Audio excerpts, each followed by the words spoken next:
Hello, TSF family. Kristina here. I wasn't sure if you knew that I do readings and intuitive coaching and healing sessions for clients in addition to my work here on This Spiritual Fix.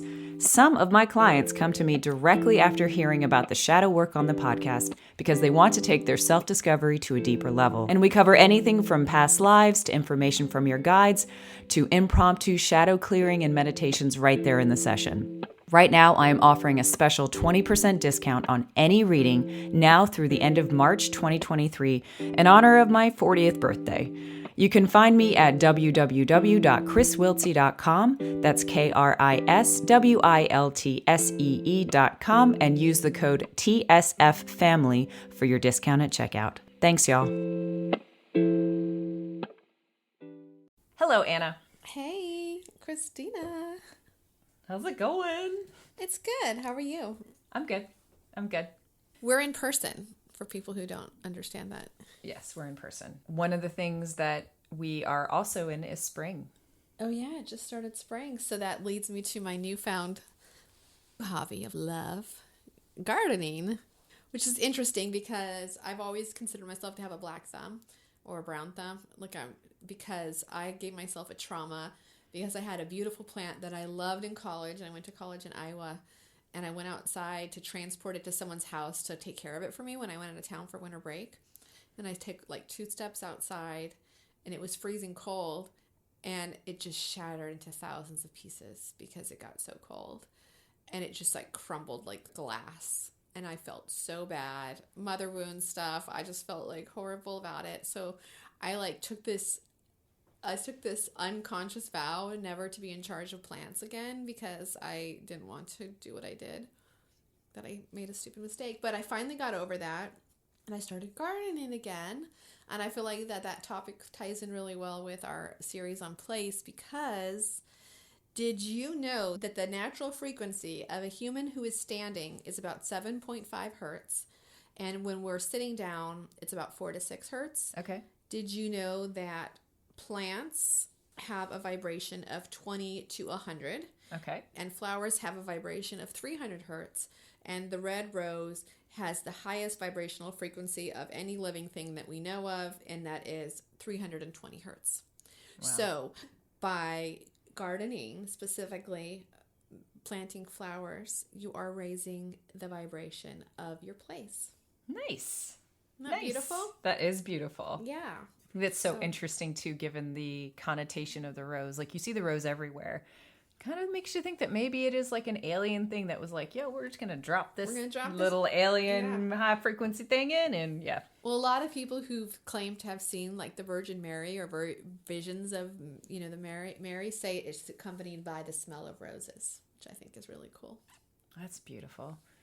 There's also the Order of the Roses, which is a group of people who are here for love, to bring love onto the earth, right? Okay. And when you make your tetrahedron, you actually have roses that come out of your you can create it with roses when you create your octahedron that comes around your body for sacred geometry for protection. Yeah. Red roses. Nice.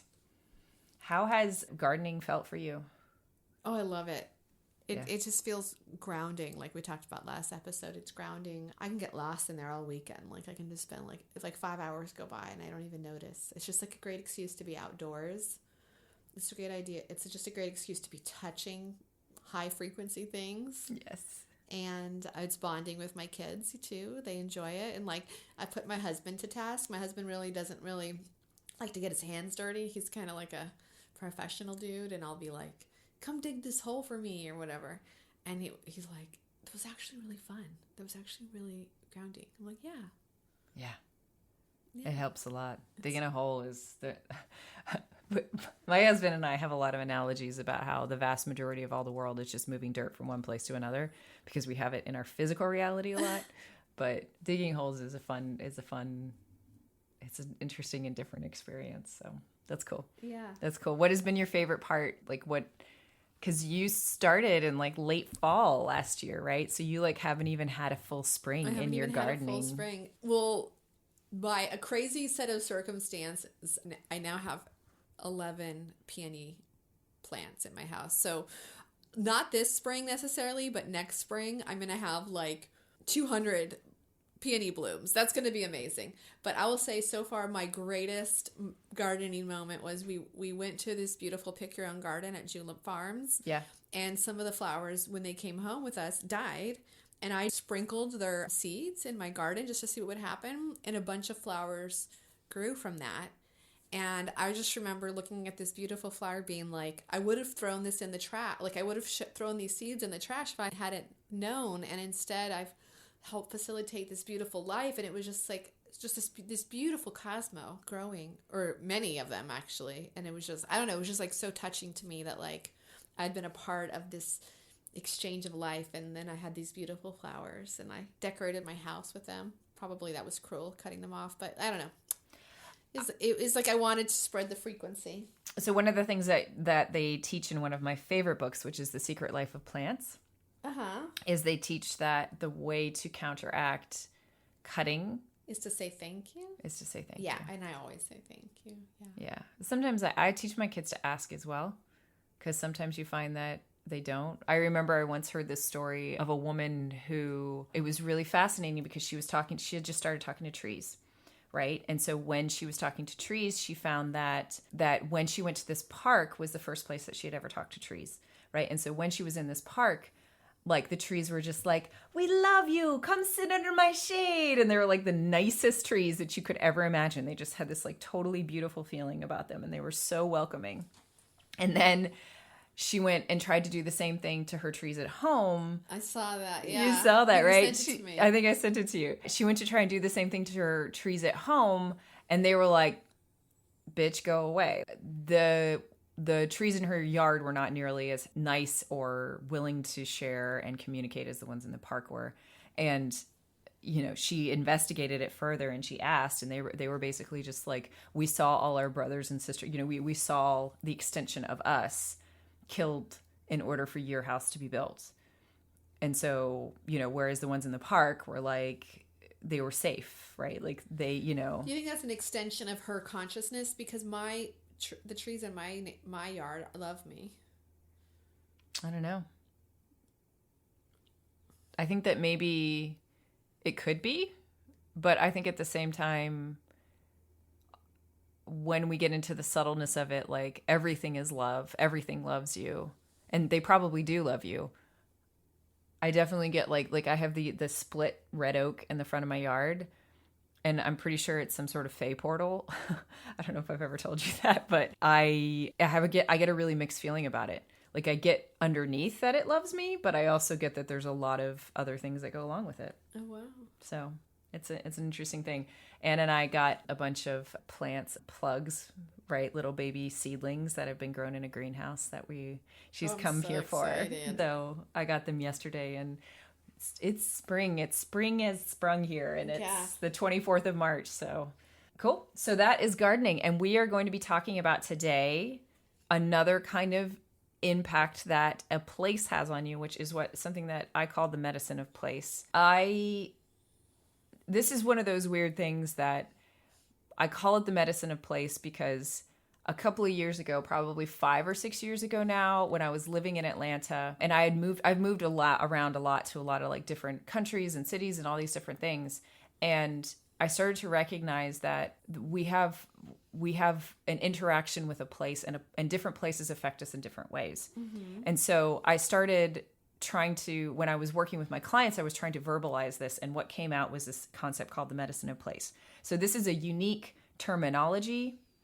Obviously, it borrows the language of using the term medicine as a form of not just like allopathic, like prescription drugs, but like medicine as in something that can bring out your shadow, something that can support you, that can kind of do all of these different things. Medicine that works on a spiritual level. It's a spiritual medicine. Mm-hmm. But I came up with this terminology and I've been using it ever since. So recognizing that I'm borrowing the term medicine from indigenous cultures to be able to kind of describe what it is that I'm talking about.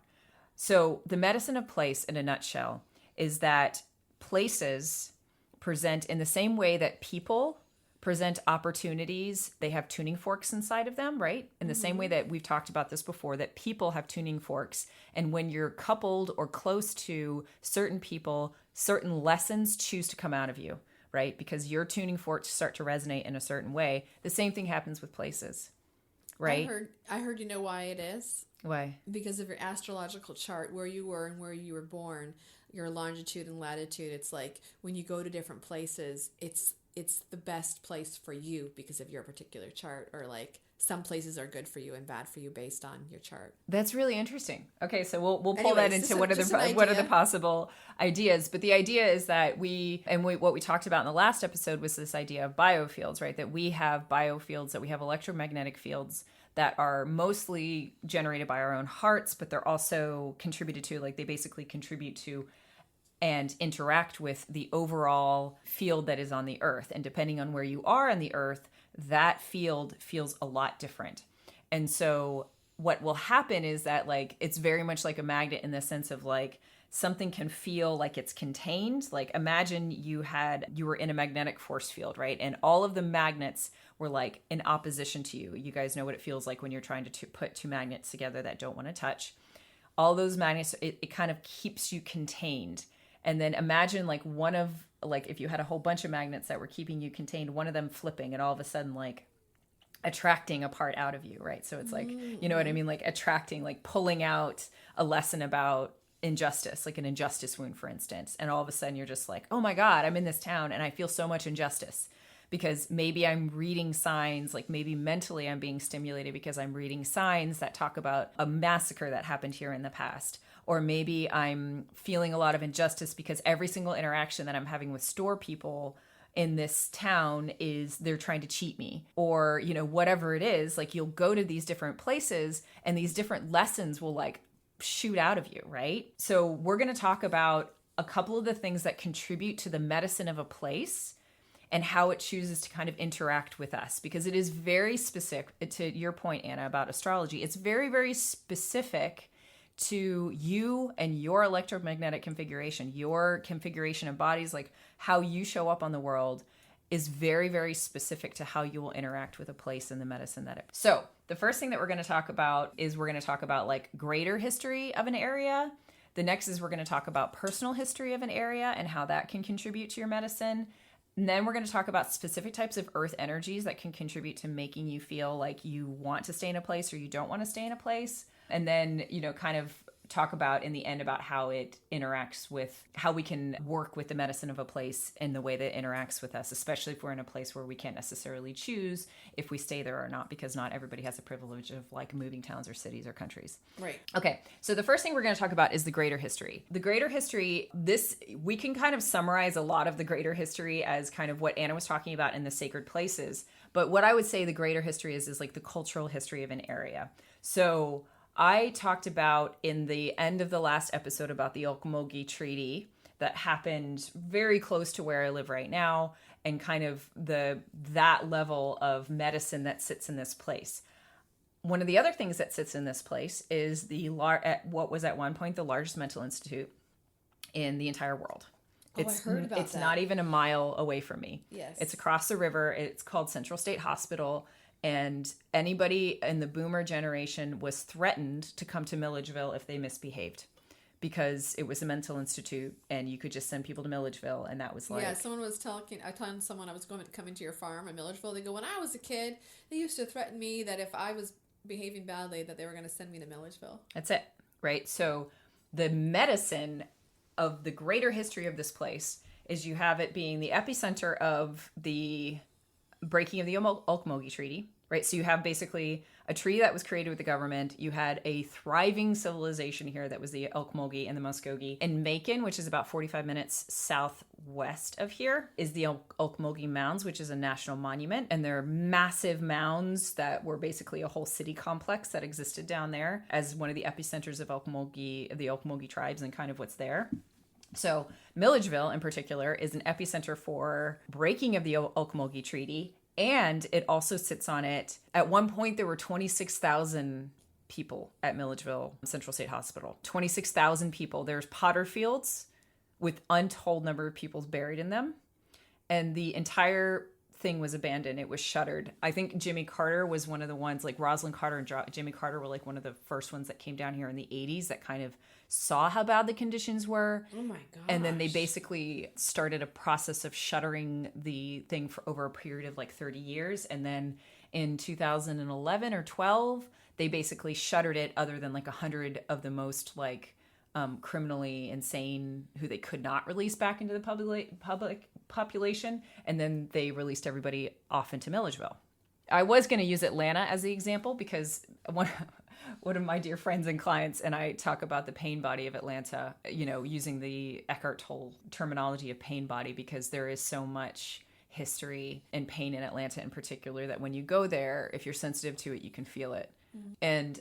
But that's all I'm going to say about that. And I'm going to go to my town here because I can kind of speak to my town since I've chosen to inhabit this. So this town has a lot of very interesting things as a result of its greater history, right? And that's just what we know. Like, obviously we don't know any of the things. Like there's, you know, we're really close to the Oconee River, and right in town, there's a crossing. There's like a stone, basically, stones across the river that were a passage across, like a natural stone bridge across that river for thousands of years. Wow. Right? So like there's such deep history that we don't even have written records of, because obviously all the oral histories and traditions were destroyed in the Trail of Tears and other things like that. But the point is that this town, I feel like, is very similar to, like, it's kind of got like a very strange random acts of violence that happen a lot around here. So the best example that I can think of was a story that was just put on Dateline or one of 60 Minutes or one of those things just a couple of weeks ago. There was a yoga studio called in Milledgeville called Good Karma.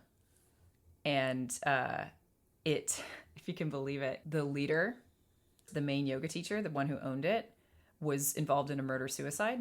Okay. So, like, if you guys want, you can kind of look it up and go look into it. But it's an example of, like, okay, so a yoga studio is like the owner, a woman got killed and then the owner killed himself. Like, that's the assumption of what happened there. But it's an example of one of the many kind of random acts of violence that you see in this area. And it has a lot to do with the medicine and the kind of greater history that sits on this area.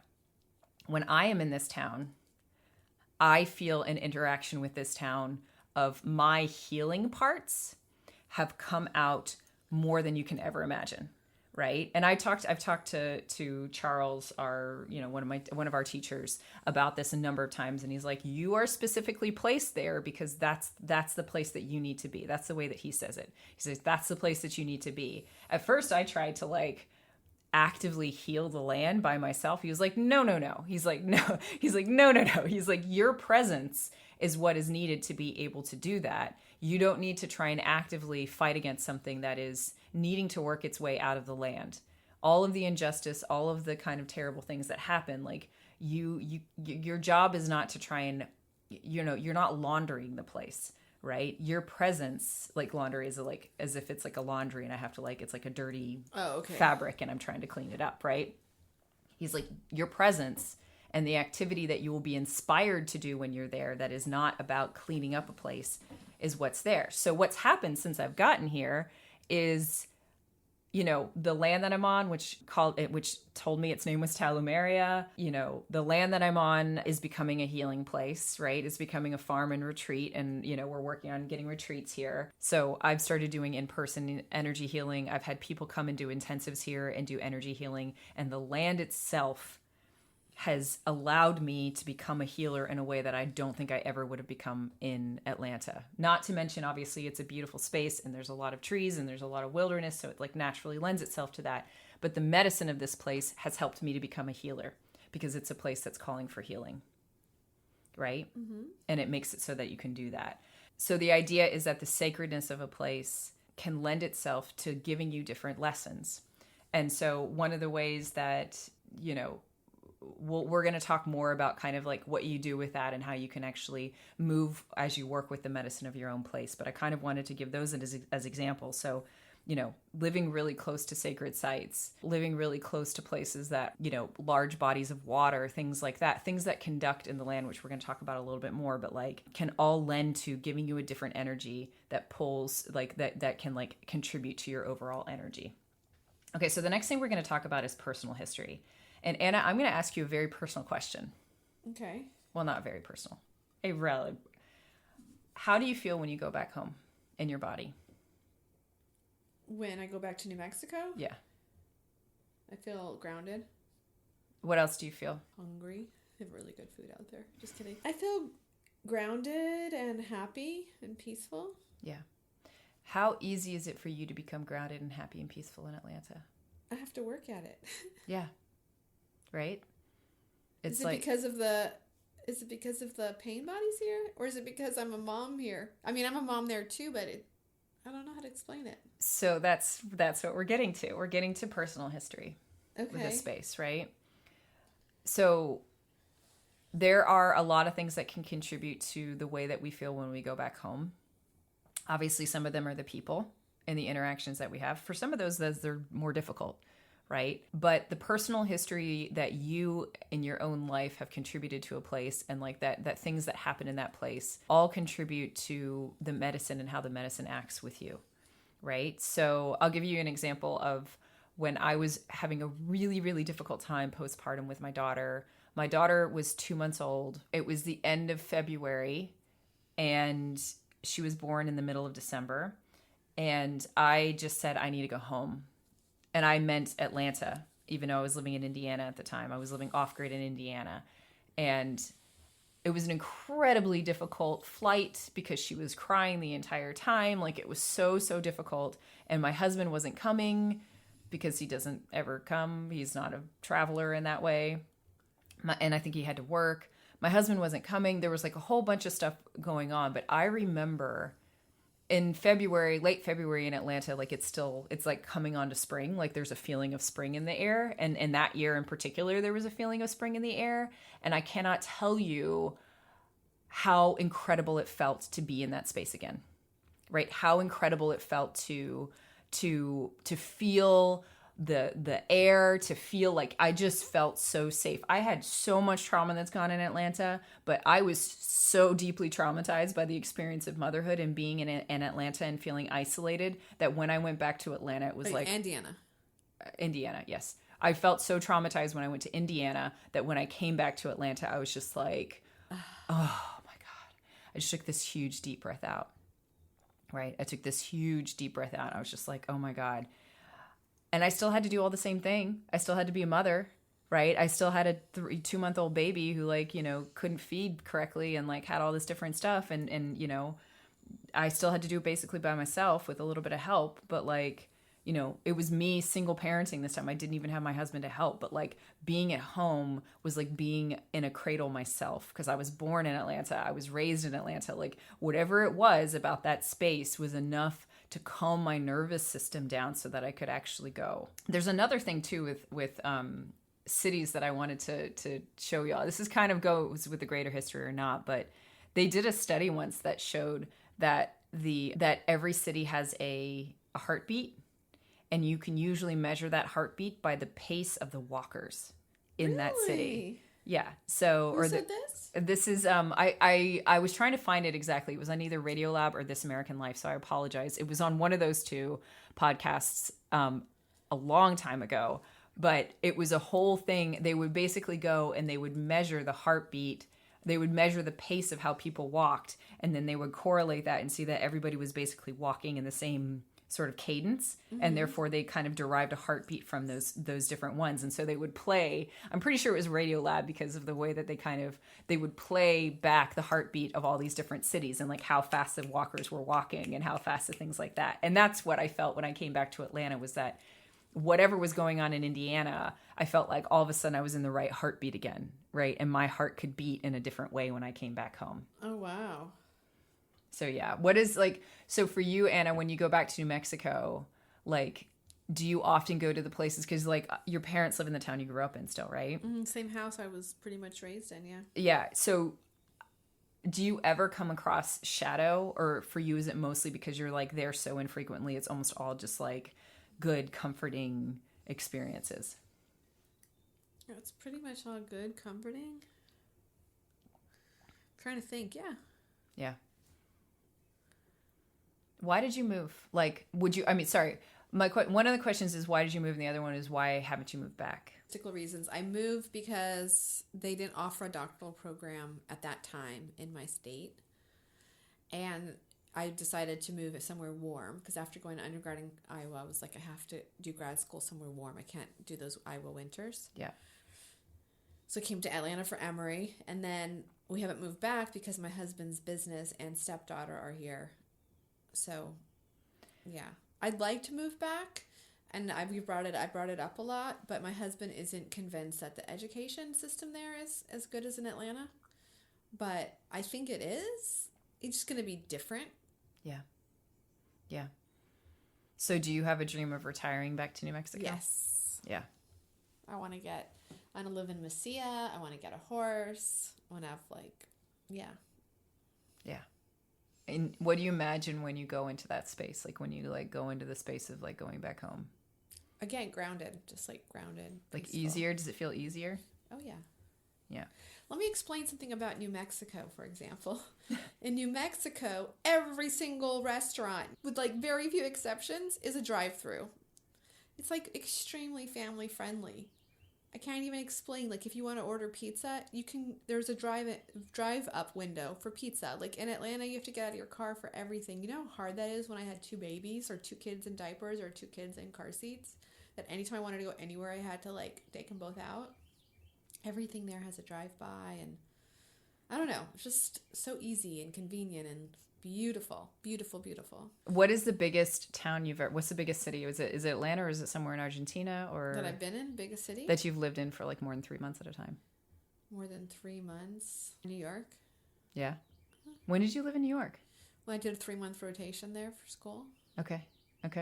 How could you, the reason I'm asking that, what? Yeah, living in New York, I felt like my sympathetic nervous system was just the dial was just turned up. Everything was go, go, go, go, go, go. Yeah. The heartbeat of that city is so fast. Yeah, it was fast. High expectations and Yeah. So the reason I ask that is in some ways, do you think that being in a rural place or a more rural place than where you live right now would be an opportunity to ground more? Or do you think it is just New Mexico? Or Milledgeville doesn't give me... Okay, Milledgeville is very rural, like New Mexico. Yeah. Does not give me the same feeling. They say that there are spiritual portals in Arizona and New Mexico, and that's why it has the vibe that it has. Yeah. There's a different vibe there. Can't explain it. That makes perfect sense. But India has a similar vibe. And India is more pronounced. But India, even though it's hustle and bustle and you get off the plane in Bombay or whatever, there is this underlying peace I felt there, despite everything being chaotic. Right. The heartbeat in India might be super, super fast, but there's some sort of deep grounding that happens there. It's a harmonic. I feel like there's a harmonic of, we were talking about ultra low frequencies. That ultra low frequency is really pronounced, it's really loud, but there are all these other harmonics on top of it, and the kind of faster you get with those, the higher you get with those harmonics, the more frenetic the energy feels. Yeah, India, even though it's crazy, it didn't feel frenetic. I think it just depends. For me, it did, but that was because I came from Nepal. Oh, Nepal Thailand. is 10 times more calm than India. It's crazy. It's crazy calm. Yes, absolutely. Exactly. So that's the real key with that one. So, But it's not universal, though, because there's people that go to India and they absolutely hate it. Or I have friends from India and they leave. They hate it. That's the medicine of place working, right? Whereas some people get kicked. I always say that people get spit out of places. New York is one of the best examples of a place that you get spit out of, right? Because the energy it's just like skipping off a pond. For some people, they try and settle and then they just get skipped off a pond, and then other people just go deep and they're just I'm here. This medicine is just what I want. But the idea of recognizing that our bodies want different energies and that the place is going to allow us to have access to those different energies is kind of really important when we're working with it. Okay, so we've talked about greater history. We've talked about our personal history and how that can contribute. And, both of us talked about feeling good when we went back to the place that we were originally born in. But some people may feel very much like they're skipping off a pond when they go back to the place. And it could be totally bringing up all their shadow. It could be totally bringing up all their stuff. And the thing is that when I moved back to Atlanta, when I actually moved back and I wasn't just visiting, that's when I was forced to go into the depth of the shadow that Atlanta brought to me, right? That's when I was forced to deal. Wait, say that one more time. So when I visited Atlanta, I got just the good stuff. Okay. And when I moved, I had to go back into my family history and all of the shadow presented with my growing up. And it wasn't until I chose to move back to that place that I experienced that. Makes sense. Right. And so that's one of the questions I was asking you too about like moving back to New Mexico. Like, I wonder if there would be an aspect of the medicine a place would work on you when you chose to commit and move back there, that like anything in your childhood would come up. It may not.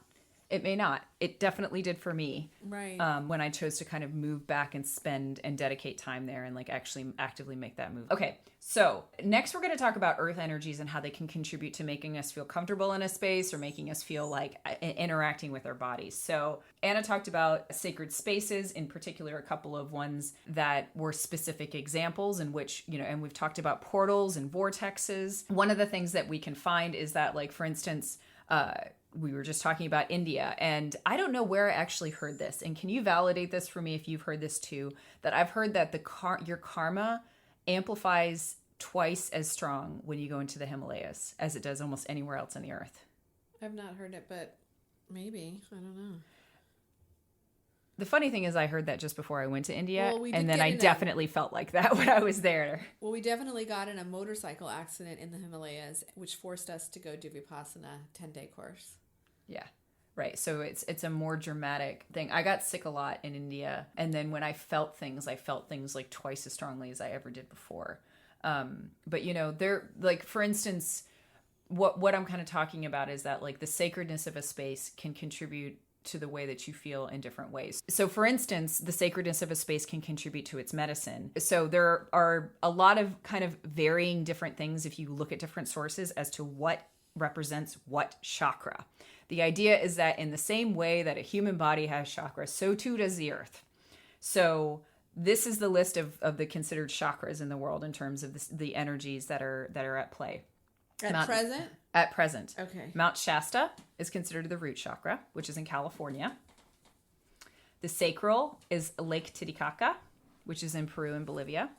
Okay. Which has to do with that it's the biggest lake. Lake Titicaca is the biggest lake in South America. It's the most highly navigable, allowing many boats to go through its water with minimal resistance. And it's believed that this lake has a place in mythology and may have been the birthplace of mythological royalty, according to some sources. And it emits quality of both feminine and masculine, being the core for creativity and self-expression, as the sacral chakra is in the human body. The solar plexus is considered to be Uluru, which is in the middle of, which is what some people know as is Ayers Rock, but is more appropriate to say Uluru, which is in the middle of Australia. And it's considered to be Manipura, which is the solar plexus, and it is a UNESCO World Heritage Site, and it's said to have a great energy that can be re-energizing and help people reach their higher self. And it's possible that those who visit have picked up on this as well. One of the things about Uluru when I visited it, which is really interesting, is that, of course, just like any colonized place, you're like, let me climb it, right? But it's this really fascinating thing that, like, when you walk around it, the government has actually been like, please don't look in this area because this is a sacred space, right? So they're literally like, don't take pictures and don't look at this place because this is considered a sacred place. So like when you walk around the base of it, there are places you're not supposed to take pictures, right? So it's very similar to the Shiva temple that's in Varanasi. You're not supposed to take pictures of the Shiva temple in Varanasi for a similar reason, right? Because there's something with the interaction of photography with that place. And it's considered really bad to die at Uluru, which is one of the reasons why the indigenous, like the Aborigines, are like not in favor of climbing it, because so many people have died climbing it and their souls are stuck in that place. Oh, shit. Right? So it's like a really interesting thing. All right. So the heart is considered Stonehenge, which is in Glastonbury and Shaftesbury. So basically that whole area in Wiltshire and going over towards Glastonbury, which is where the Glastonbury Tor is, which is basically a mound. That's considered a sacred mound, and it's where the original Avalon was considered to be. That is considered to be the heart chakra of the world. And I can tell you that it's really interesting because I've spent a lot of time in Brighton for work, and radiating out from the place in Glastonbury, like the closer you get to Glastonbury, the more peaceful the land gets. But in radiating rings outside of that, there's like certain levels of like chaos that I attribute with like heart walls, very similar to how humans have heart walls around their hearts. Mm-hmm. Like I feel like there's a heart wall around that heart chakra that like you can kind of run into really interesting and negative energies within like different radial rings around that place. Wow. It's interesting. The throat chakra is considered to be the Mount of Olives, Mount Sinai, and the Great Pyramid of Giza.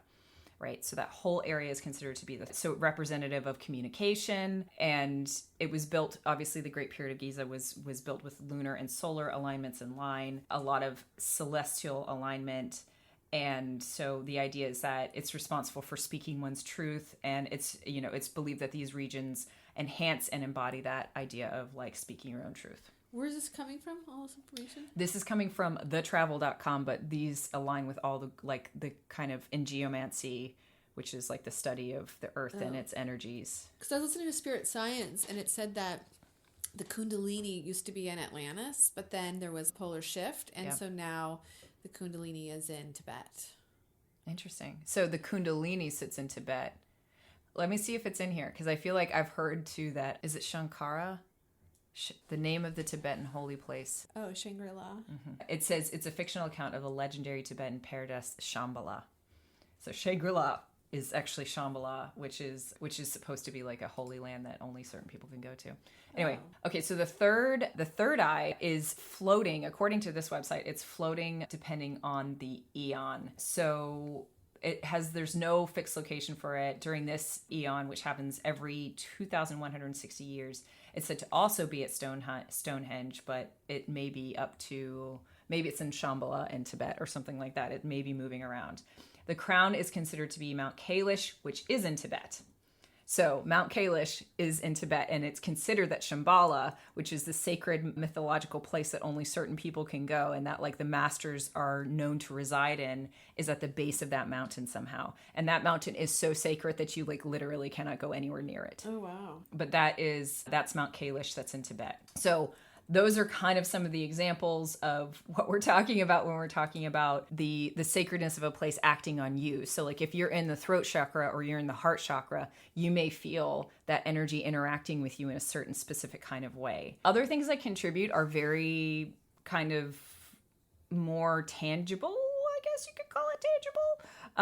Geopathic stress lines. I've talked about those in the past, but geopathic stress lines are basically water courses, underground water courses, drainage pipes, underground tunnels, and simply geological faults that distort the vibration of the earth. The idea is that they distort them in such a way that you can actually see evidence of them on the surface and you can douse for them. So the first experience I ever had with dowsing was for dowsing for these geopathic stress lines. And it was with this amazing man named Eric, who was Austrian, and he taught water dowsing in Vienna as a professor at a technical college because it was considered that serious in Austria. Wow. That was the case. And he had gone to New Zealand. I met him when I lived in New Zealand because he was teaching the beekeepers how to douse, because the idea is that if you recognize where there's all these different zones of radiation that come off of these water courses, and if you locate the center of them and you place your beehives on the center of them, and that bees naturally swarm to the center of these lines as well,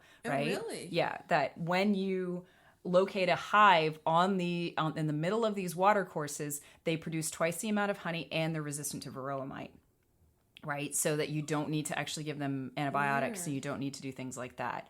But what you'll also find is that there was a man named Gustav Freiherr von Pohl, and he has a book, and it's called Earth Currents as Pathogens of Illness and Development of Cancer.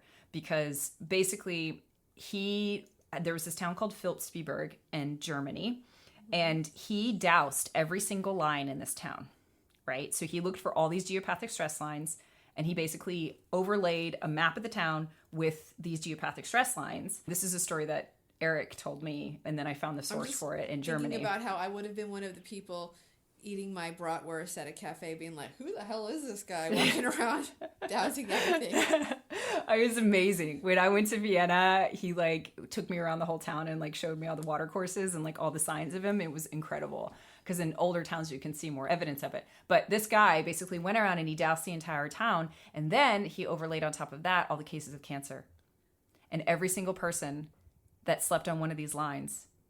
Every single case of cancer, they slept on one of these lines. Oh, weird. So, this is I don't know how much this has been redone, like in terms of that, but I can tell you that this particular book, and when I first learned about dowsing, this is what I learned about with it. So sometimes we find that we don't feel comfortable in a place, and it could be because it's haunted. It could be because the medicine of place isn't necessarily working toward it, or it could be because of one of these geopathic stress lines. So wow, that's crazy. I love teaching people how to douse geopathic stress lines too, because it's like you'll see split trees, you'll see cracks in the sidewalk, and they'll all line up like exactly where the edges of these lines are. Wow. That are going through your space. So it's an interesting thing. And so there are a lot of different, and so other things that can happen in the environment that may make you feel more comfortable or may make you want to stay in a place are all about like huge bodies of water. So I've talked about in the past how bodies of water are amplifiers of energy.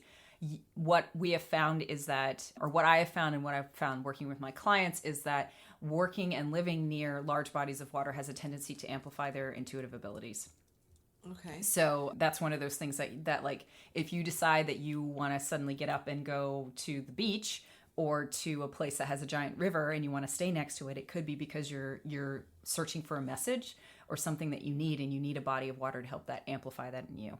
Right. I mentioned geomancy before, which is a method of divination for basically using the earth to determine things in your own life, which can kind of go into this whole idea of like, I'm really called right now to go to Sedona.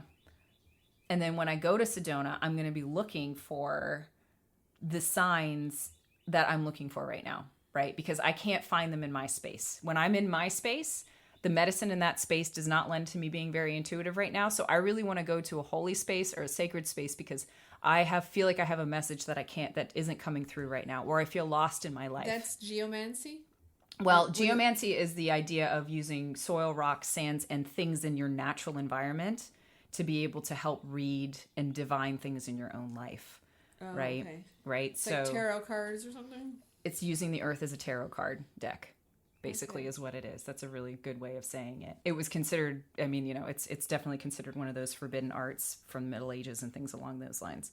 But the idea being that, like, the kind of thing that I want to end this episode on is how we work with the medicine of place in our own lives. So I've talked about a lot of different things that can affect how you feel about a place. We've talked in the past about haunting, so I only just touched on that briefly. But, we can have a personal history with something. We could be interacting with the greater history of a place. And there could be earth things that are actually affecting our ability to feel comfortable in a space. Like there could be earth energies that are affecting and lending to different experiences. But how we work with the medicine of place in our own life is when we feel this great urge to go someplace, when we feel a calling to go someplace, it could be because we're looking for that medicine of energy. So for a long time, I really wanted to go to Japan. I learned Japanese. I did everything. I never ended up going to Japan, but I always figured that there must have been some past life that if I had ended up going, I would have been like feeling a lot of like connection to. And it wasn't until years later when I was out of high school and I was going to take my trip around the world, like, I decided I got to choose where I wanted to go. And I didn't choose to go to Japan because at that time, the medicine of place of Japan was not resonating with me. Oh, wow. It was for years and years. Yeah, I felt like that about India. Like I had to go. It pulled me. Exactly. I felt like that about Australia. So I lived in Australia when I was in high school and I wanted to go no matter what. I was going to go by myself. My family ended up moving. It was like one of those things that the world moved hell and high water to make it so that everybody moved. But I was basically... I was also a little bit traumatized, so I was trying to go to the other side of the world to get away from that. But, like, I felt so called to go to Australia for years and years and years, and I ended up going there, and it was just the most absolutely beneficial thing for me in the world. And obviously, I was privileged enough to be able to do that. But, and then when I went to travel around the world later, I got to choose all these different places that spoke to me. So Egypt and Turkey and Eastern Europe. So I went all through like Macedonia, which is now called the something else, and to go up through Serbia and all those different places. If we are in a lifetime in which we feel as if medicine of place is important to us and acts deeply on our soul, we may be called to travel. because we may be knocking off a lot of things in our list. We didn't even touch on past lives, and obviously I touched on that, but like I think part of the personal history could be personal history within this life. It can also be past life history, right? It could be past life history that you're really called to do something because your soul is like, we need to settle this, and I need to go physically to this place in order to settle this and to feel the medicine of this place in order to settle whatever is going on inside of me, right? So using the medicine of place as a way to do shadow work, right? To recognize that the place that you're in is going to pull out a certain aspect of your shadow, like that magnet, it's going to just draw it out, and that you can use it, you can recognize a call when it's coming to you to say, I really feel like going to this place. And if you're able to, moving and going to that place, maybe you feel a repulsion to a place.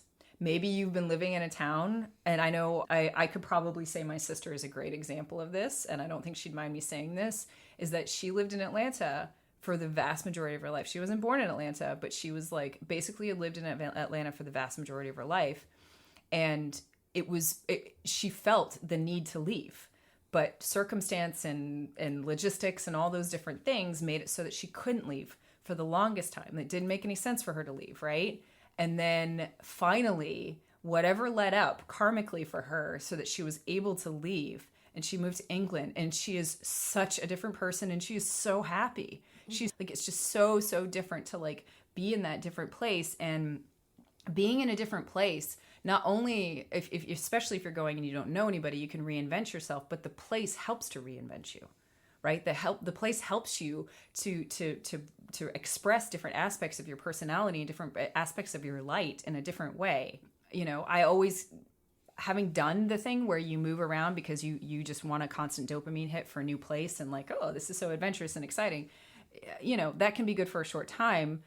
And obviously I don't encourage using moving to a different place as an avoidance tactic, but that's how you can work on it, is recognize when you have a repulsion to a space, because you may be done with that medicine and you may be being called to someplace else. And by not moving, you're not able to move on to a different space. Recognize when you're being attracted to it. See if there's a way that you can get to it. And if you can't, if you don't have the means or some ability to go to that place, ask your guides to tell you a place that is similar to the energy that like is more local to you, right? So maybe you can't go to Mount Kailash, right? Because you can't get to Mount Kailash in Tibet, but maybe you can etherically go there in your dreams, or maybe you can kind of take a guided journey to Mount Kailash. Or maybe there's an aspect of Mount Kailash that exists within your own town or locale in which you can kind of use the medicine of place to like pull, like, to kind of pull things out from you. That's it. Is there anything that you can think that? I think it's all cool. Thank you. Awesome. Thank you, everybody. And let us know if you have any questions about any of this. Yeah. Hello, TSF family. Kristina here. I wasn't sure if you knew that I do readings and intuitive coaching and healing sessions for clients in addition to my work here on This Spiritual Fix. Some of my clients come to me directly after hearing about the shadow work on the podcast because they want to take their self-discovery to a deeper level. And we cover anything from past lives to information from your guides to impromptu shadow clearing and meditations right there in the session. Right now, I am offering a special 20% discount on any reading now through the end of March 2023 in honor of my 40th birthday. You can find me at www.kriswiltsey.com. That's KRISWILTSEE.com, and use the code TSFFamily for your discount at checkout. Thanks, y'all.